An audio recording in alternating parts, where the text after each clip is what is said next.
වහන්සේ සිරිපා තබ තබා වඩිනකොට පිටිපස්සෙන් වඩින සාරිපුත්තයන් වහන්සේ වනාහි කල්පයක් තිස්සේ වැටෙන වැස්සි වැහිවිදු ගණන් කරන කෙනා පිටිපස්සෙන් එන්නේ.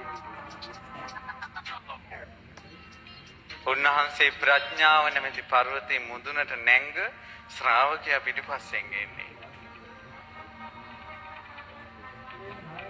බුදුරජාණන් වහන්සේ පිටිපස්සෙන් එන නීල වර්ණ ශරීරයේ ඇති උත්තමයන් තමයි ඉරහඳ අතගානගෙන මේ මහ පොළොව අනිත් පැත්තට පෙරළලා පෘථිවි රසය උඩට ගන්න පුළුවන් කෙනා. මොගලම් මහරහතන් වහන්සේ. බුදුරජාණන් වහන්සේ පිටිපස්සෙන් එන අනිත් ශ්‍රාවකයන් වහන්සේ තමයි. උන්වහන්සේ මේ අත් දෙක එකතු කරලා කාට හරි වැන්දොත් අපේ මහා කස්සපයන් වහන්සේ කාට හරි අත් දෙක එකතු කරලා වැන්දොත් එයාගේ හිස ගැලවිලා වැටෙනවා. උන්වහන්සේගෙන් වැඳුම් ලබන්න ගුණවතෙක් නැහැ.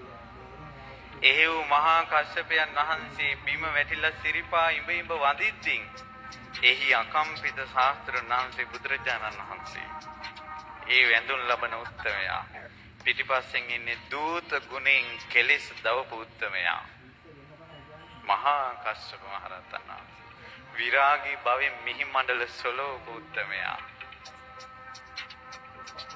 තප්පරයකට වචන 60000කටත් වැඩිය මතක දුටු දුරුවන්ගේ දුක් දුරු කරන ආනන්දයන් වහන්සේ පිටිපස්සෙන් වඩින්නේ.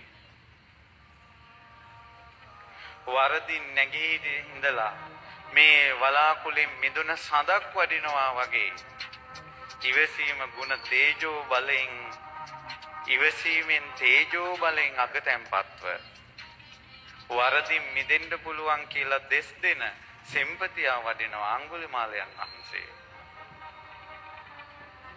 රාජ්‍ය සිටු මැදුරු අත්හැරලා කසාවක් දරාගත්ත නිකලේ සුත්තමයෝ පිරිවරාගෙන ඉන්නේ. මහා පර්වත පිරිවරාගත්ත මහා මේරු පර්වතයක් වගේ බුදුරජාණන් වහන්සේ නිකලෙස් මුනිවරු පිරිවරාගෙන වඩිනවා. මේ වනාහි බුද්ධ ශාසනයයි.